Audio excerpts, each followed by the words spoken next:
I was going to make this video in the car, but I was driving and I thought that would be off-putting to some people. And now I'm in my office and I can't find the way in. There's the poet that gets her poems in her head, and she would catch the last line and pull each line back in. So I'm here talking, hoping to find that energy that I felt so strongly while I was coming to my office. What I want to talk about is labels and the nocebo effect and the power of our mind that we have over ourselves. But first I want to tell you a story. About 4 years ago, no, I think probably 5 years ago, it was as if a fire engine parked itself in my head with the siren going off. That was tinnitus. Something in my ear went poof, and all I could hear was this noise. Wee, wee, wee, wee. Anyone who's had tinnitus, I'm not going to go into it because it's very traumatizing, and I was traumatized. And I had to get an MRI scan, and they wanted to see what was going on. This is all in clinical medicine, but I knew it was a spiritual issue. So I went to see the ear specialist, and he said to me, there's nothing that we can see wrong with your ear. However, did you ever break your nose or get punched in the face? And I'm like, no, because your sinus has collapsed. And have you noticed that you can't breathe very well out of this side of your nose? This happens to be the same side as the ear tinnitus. And I was like, no, I've never noticed. I said, okay, well, we can fix that for you. So if and he opened it up by holding it like this. And then my nostril cleared and I had air coming in, and I'm like, oh, you're right. I wasn't able to breathe through that. I didn't realize, because that's the whole frog in a saucepan, where you're in the saucepan and the heat goes up slowly and slowly and slowly and slowly, and you just don't notice. So I went away from that with the ear thing and the nose thing, and my head was a mess, as I'm sure you could imagine. But my ear healed over time. And I'm not saying it lightly, it was horrendous. And it took a long time. But because he had pointed out the nose thing, I kept noticing it. Now, I hadn't noticed it before. And, he could do an operation. Do I want an operation? I think I might want an operation. So I went to my friend who was doing my chiropractor, and I said, do you think I should do this operation? And he goes, for what? And I said, for the nose thing. And he goes, oh, and he looked at my ear and he goes, your ear is out of alignment. And this was so weird. He pulled my ear back and up and over, and there was a click. There you go, now you'll be grand. And the whole thing cleared. And I'm thinking, oh my God, my friend just fixed my ear. My ear was out of alignment. I didn't know that could be a thing. It's a thing, guys, all right? And then I could breathe. And then I realized I could have gone for that operation if I didn't know, if my friend hadn't done that. But I hadn't noticed that I wasn't breathing, right? So the power of the mind over the situation, and when you hand your power to somebody else who gives you a label, then you are disempowered. Why am I telling you all of this? It's connected. Because you give your power to clinical, you give your power to doctors, you give your power to the police, to the politician, all of these guys in authority figures, and they tell you something. Let's keep this about health. They diagnose you, right? And then you see that diagnosis as a label that you wear, that you begin to identify yourself, either as someone who has this thing, or this thing that has taken over your life and you're living with this thing. But either way, the thing you're diagnosed with has a power now. And the more you feed into that, the more powerful it becomes. Just as that guy said, the only thing that I could do to fix this was have the operation. That's what he said.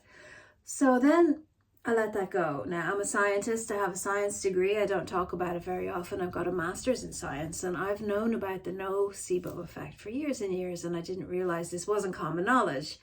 I think common knowledge is very uncommon these days. Anyway, the placebo effect you know about, right? So it's the sugar pills and then the science experiment. And they say, okay, you don't know which one are the sugar pills. You don't know which one's the real drug. So everybody has to believe that they're getting the drug.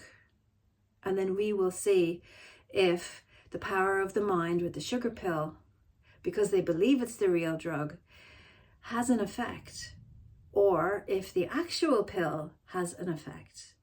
Because if the people on the placebo get better, and they get better to the same degree as the people with the actual drug that they're testing, then that means that the drug is not that effective. That's why they don't use placebos so often in these medical trials anymore, as we're seeing, as is coming out on the news, depending on, of course, which news you follow. So the nocebo is the opposite of the placebo, which is basically, here's a cyanide pill. If you ever need to die, here's your pill and you will die. You take the pill and you believe it, you take it and you die because you believe it, and it might not even be cyanide. Yes, we do have that much power. Goes way back to the tribal days where the head of the tribe said, you broke our rules, you must die, and they excommunicate that person, and then they leave, and they believe because they've told it they're going to die, they do. Nocebo means, let's make it more real now, let's ground it into this reality, into this day and age. Nocebo means that if somebody diagnoses you and you believe the diagnosis, then you create the illness that goes with that diagnosis. So let that sink in. I've had clients with babies who've been told the babies were sick, and they sit there with love in their heart going, my poor baby's sick, my baby's sick. Now just imagine this is a packet of energy being sent out from the mother to the child, or from the father to the child. My baby's sick, my poor baby's sick. Now here's a little baby.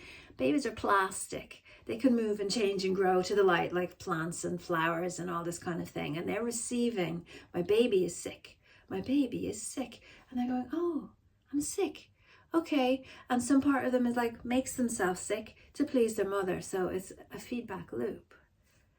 So I've said to my clients many times, don't send that out. I said, you're perfect and beautiful just as you are. Now, isn't that different? And the baby's going, I'm perfect and beautiful just as I am. Okay. And then it relaxes and it doesn't try to create anything to be the right shape, to be loved. Just as when you're given a diagnosis, like the terminal, like you've got 3 months to live, you've got cancer, you're going to die. You feel the weight of that, the power behind that. Like being shot with it, or it's like a missile going in to you with someone that you've given power to, authority to, says to you, you've got cancer, you've got 3 months to live. Then you're telling your beautiful body, which responds to your thoughts just like the baby to the mother, you've got cancer and you're going to die in 3 months. That's the nocebo effect. Now, I ask you to go and do your research on this. Look it up. Maybe not on Google because, hiding stuff around. But there's a really good example of this man who took the pill, got over his cancer, and then he read the report that the pill didn't work in a journal somewhere, and the cancer came back. And then the doctor said to himself, oh, but he actually got the placebo. So he made his cancer go away himself. But if I tell him that, he won't believe me. So the doctor rummaged in his press and he said, look, I've got this really new experimental drug that no one else is using. Why don't you take it? It'll get rid of your cancer. And he's like, oh, that's fantastic. Doctor gave the guy the drug. He took the cancer, went away. Until he read that this was not a real thing.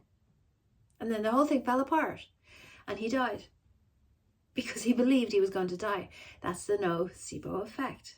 Where am I going with this? I know it's nearly 10 minutes long, this video, but it's really, really important. I want you to look at where you've been diagnosed, where you're holding yourself back, where someone else told you something that you have put power to. It's a label on top of you. You're emotional. You're not good enough. You're never going to be this. You're never going to be able to do that. You're the sick person. You're, it's the weight that's having you down. It's the nocebo effect where you believe it and therefore you make it real.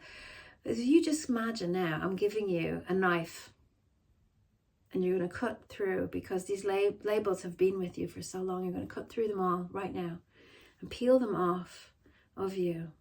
All right, and you're going to roll them into a ball and you're going to just throw them up to the sun, and the sun will just burn it away. And there's you naked, no label. You are exactly as you are in this moment right now. And here's your body, just wanting to love you. That's all your body wants to do. Don't see yourself as your body. You are not your body. Your body is part of you. You're in your body and your body loves you. And if you look at your body, it's a result of how you've been treating it and how it's been experiencing the world, right? I just had the best fried eggs I've ever had, thanks to my beautiful friend Elaine, who has chickens in her garden, and they make too many eggs. I met her for coffee yesterday and she gave me eggs. And I sat down and I had beautiful fried eggs. Why am I telling you this? Because there was no chemical in the egg. I tasted the egg and I'm like, there's something missing in this egg. It's so delicious, but there's no thing. And what is it? I'll tell you what it is. It's whatever hormones they put in the omega into the little chick feed that the chickens eat that goes into the egg, and it just gives you and you've got this buzzy thing going on in your head all day from the eggs. These eggs made me relaxed, and I'm like, oh my God, what else is in all of our food?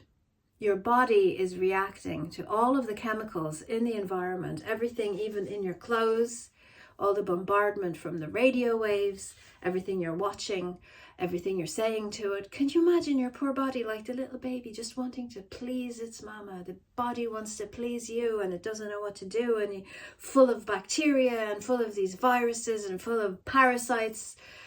And you know, then you're craving your coffee and you're craving your sweets, and it might not even be you craving it. It could be your bacteria or your fungus or your parasite.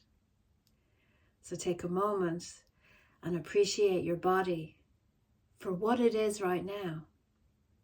And don't tell your body that you're sick, because it will become sick. And don't tell your body that it's well either if that doesn't resonate with you. But what you can do is you can step into the paradigm of telling your body, okay, I am with you. I'm with you. I'm with you. What do you need from me today? How can I support you, my beautiful body? How can I see all of these labels that I've attached to you so that I believe I've got Lyme disease, or I've got fibromyalgia, or I've got cancer, or I've got multiple sclerosis? You know, all of these neurological disorders, they're all energetic. All of them. Get an energy clearing. Clear your energy and then feel how your body feels. Eat eggs that don't have additives in them from your friend who has chickens in the garden, and notice the difference. Starve your body of sugar for a week and see, does the bacteria die-off make you feel like you want to die yourself? And then a day later you wake up and you're brighter than you've ever been. And you go, oh, it wasn't me at all. It was the bacteria. And trust in your body's ability to heal, because that's all your body wants to do. But if you keep telling yourself you're sick, you're going to be sick. If you keep telling yourself there's no light in the world, you're not going to see the light. If you keep telling yourself that you're a failure, that you can't, then guess what? Step out of the Nocebo paradigm. I'm not saying step into Nicky Nacky New land, Cloud Cuckoo land, placebo, I'm going to convince myself of anything land. No, I'm saying be with yourself right now, right here, as you actually are. Without looking at your body and saying, my body's terrible, therefore I'm terrible, therefore I'm going to keep doing terrible things to myself because that's all I deserve. Snap out of it, okay? At some point, we have to take responsibility for how we treat ourselves. So that's what I'm seeing for this year. Ending all of that control, all of that authority, nocebo effect, the crushing on you, where you say, no, okay, maybe all you want to do is operate because that's all you can do. Surgeons have got a surge, right? Surgeons want to cut you with their knife. That guy wanted to give me an operation. You know, it's funny, while I'm recording this video, that friend of mine who fixed my ear for me, he's actually texting me. Right now, I can see it on my phone. He's texting me. We are magical. He knows I'm talking about him. He's just texting me 4 times. Seriously, step into magical you, where you know your body can heal, where you think of somebody that you care for, that you haven't heard from in ages, and then they text you. Where you decide you're getting a parking space, and you ask for a parking space, and you believe you're getting one, and there it is. It's the same thing. my body can heal itself.